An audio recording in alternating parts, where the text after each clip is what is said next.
Então, e olha, e outra questão que eu achei interessante, considerando que foi falado sobre o Bennett, né, que ele considera, esse autor, ele considera que o corpo ele é o primeiro mediador das experiências cognitivas, né, porque a partir do corpo, considerando que a partir do corpo, a criança ela passa a ter contato com os objetos ao seu entorno, né? E a partir dessa exploração, partindo do seu instrumento corporal, digamos assim, ela passa a compreender o mundo. Então, quando ele fala que o corpo é o primeiro instrumento de mediação entre o indivíduo e o conhecimento, nós podemos aqui fazer um resgate também de Piaget, quando ele menciona que as crianças ela passa por diversas fases de desenvolvimento cognitivo. Uma delas, inicialmente, é a fase sensório-motora. Ou seja, nessa fase sensório-motora, como o próprio nome diz, né, motora de motricidade, movimento, corpo, né, e o sensório de sensorial, ou seja, a criança, através do movimento, né, ela acaba descobrindo o mundo no qual ela está imerso, né, ela passa a ter conhecimento da sua realidade, do seu entorno, e tudo que ela pega, que está diante, no qual ela está diante do objeto, desculpe, o que acontece? Um exemplo, uma criança quando ela pega uma bolinha e leva até a boca, ela não simplesmente está só levando até a boca, ela está explorando esse objeto sensorialmente através do movimento, por isso que é fase sensório-motora.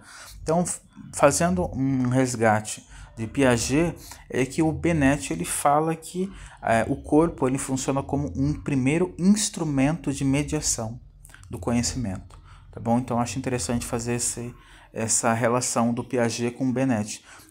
Quando o Piaget fala, por exemplo, da primeira fase do desenvolvimento cognitivo, né, que é a fase sensório-motora. A criança, através do movimento e da sensorialidade, ela descobre... Os esquemas em Piaget dão base para toda a ordenação e organização das estruturas que organizam o próprio processo de elaboração mental que a gente vem a ter ao longo da nossa vida. Então, todos nós, né, de acordo com Piaget, passamos pelas estruturas e fases que envolvem o nosso desenvolvimento intelectual e cognitivo, e esse processo tem por base alguns esquemas essenciais no entendimento da própria dimensão de realidade. Piaget, ao postular esses esquemas, ele procura destacar o modo como eles vão se constituindo e se construindo nas nossas relações diante do mundo e como a gente enfrenta esse mundo. Ou seja, e quando a criança se envolve num problema, ela demonstra qualidade no seu desenvolvimento maturacional cognitivo, que quer dizer, os problemas implicam envolvimento por parte da criança. E o processo e esses esquemas em Piaget dão base para os processos de assimilação, acomodação e equilibração. A gente tem que levar em conta que a acomodação é o modo como a gente se depara diante de um problema, tentando entender a dimensão daquele problema. A mesma coisa vai ocorrer com a criança ao longo do seu desenvolvimento. A criança observa o mundo à sua volta e, ao observar algumas coisas, chama atenção e ela se dirige a esses objetos. Isso vai ocorrer lá no sensório motor, no pré-operatório, operatório concreto e também no operatório formal. Na acomodação, diante de uma situação nova, a gente se depara para tentar entendê-la. Quanto mais a gente se envolve nesse entendimento, mais o processo de acomodação vai se estabelecendo em cada um de nós, permitindo que a gente tenha um domínio melhor daquilo que está à nossa volta e está na realidade. O Piaget ele destaca que, dentro desse processo, um elemento essencial é a construção da novidade. Então, à medida que a gente se depara com um processo que gere novidade, a gente caminha para aprofundar ali todo o processo de relação com a vida e a gente pode construir, né, toda uma dinâmica, né, de assimilação daquilo que está à nossa volta. Ou seja, assimilar significa envolver-se na novidade de tal modo que a gente possa produzir um entendimento sobre o mundo de modo qualitativo. Então, tudo aquilo que a gente domina, a gente passou pela acomodação e pela assimilação. E esse processo, à medida que vai fazendo parte da nossa estrutura cognitiva, do nosso pensamento, do nosso modo de olhar a realidade, vai permitindo que a gente cada vez mais construa aprofundamentos conceituais. O que o Piaget diz, né? Que acomodação e assimilação vão dando base para a nossa logicidade de pensamento e que a gente construa aquele pensamento hipotético dedutivo. Ou seja, que a gente trabalhe dentro de uma dinâmica de ciência, de cientificidade, de compreensão daquilo que está à nossa volta, aprofundando os problemas que a gente vem a conhecer.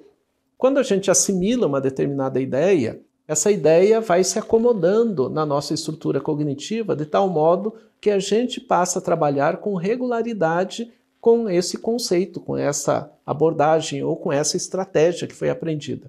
A gente acomoda na relação aquilo que foi uma novidade, algo interessante, a gente assimila. Ao assimilar, isso faz com que a gente entenda a dimensão da realidade e à medida que esse processo vai se dando em conjunto, acomodação e assimilação, a gente vai orientando as nossas ações.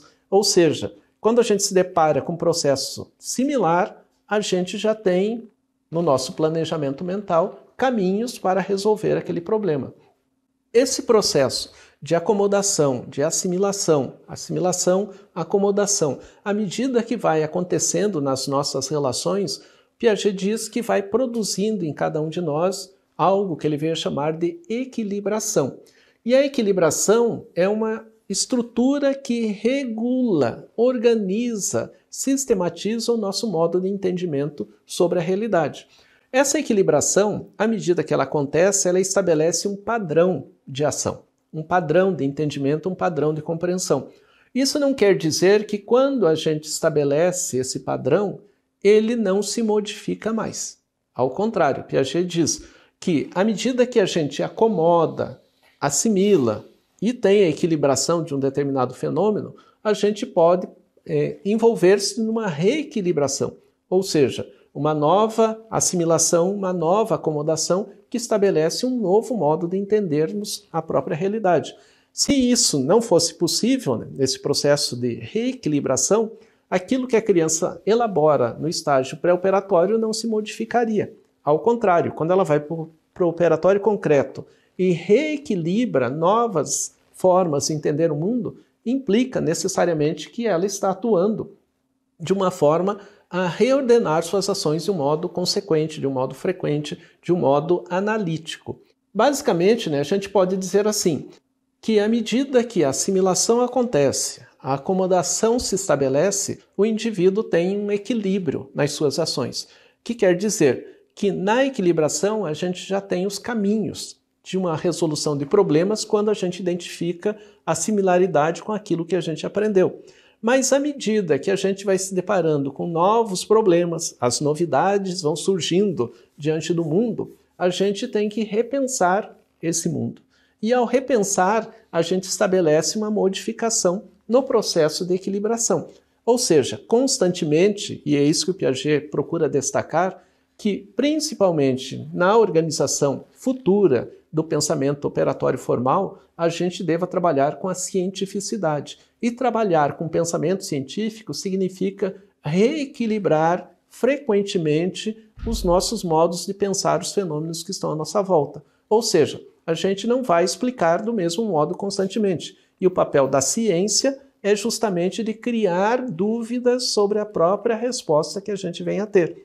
E à medida que a gente vai tendo esse procedimento, novas reequilibrações vão ocorrendo ao longo do desenvolvimento humano.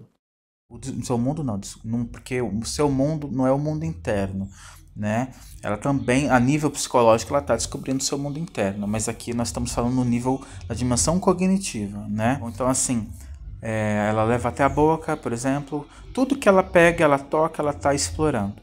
Mas essa exploração não se restringe só ao aspecto tátil, ao aspecto olfativo, visual, né? Ela está assimilando, ela está incorporando características, né, desse determinado objeto de conhecimento. Objeto de conhecimento é qualquer coisa que ela pegue, que ela visualize, pegue, tá bom?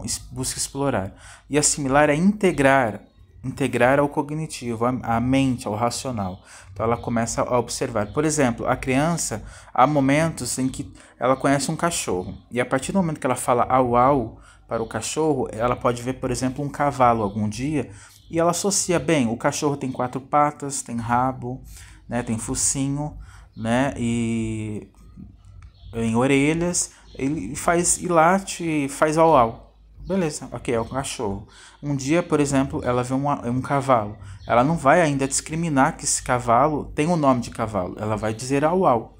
A partir do momento que ela começar a perceber características diferentes, porque ainda ela tem essa questão da generalização, né? Ou seja, o cavalo tem rabo, igual o cachorro. Né? O cavalo tem 4 pernas, igual o cachorro. Né? A partir por isso que é generalização. A partir desses conceitos genéricos, ela acaba transferindo para outros objetos de conhecimento a sua experiência prévia. Então, por isso que se fala assim, no momento que ela tem esse conflito cognitivo, ou seja, opa, esse animal que eu chamei de uau-uau, ele não late igual o cachorro, ele relincha, ele é mais alto, né? Enfim, quando ele começa a perceber essas diferenças, né, aí ocorre esse conflito cognitivo. A partir desse conflito que ocorre a acomodação, né? A acomodação é quando ele começa a diferenciar um objeto de conhecimento do outro, né, a partir de características bastante diferentes, específicas. Isso se chama acomodação.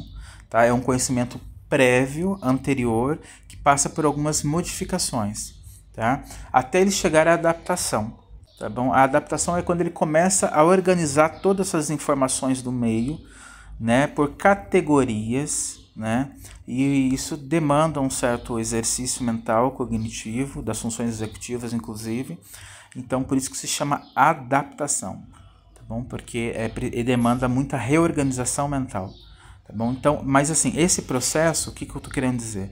Esse processo que a criança faz, que é o processo de conhecimento, de exploração do mundo externo, do mundo exterior, né, ele passa pela mediação do corpo. Por isso que o Bennett ele fala que o corpo ele é o primeiro instrumento de mediação entre o conhecimento e o indivíduo. Tá bom? Por isso que eu fiz essa relação com Piaget também, acerca do estágio sensório-motor.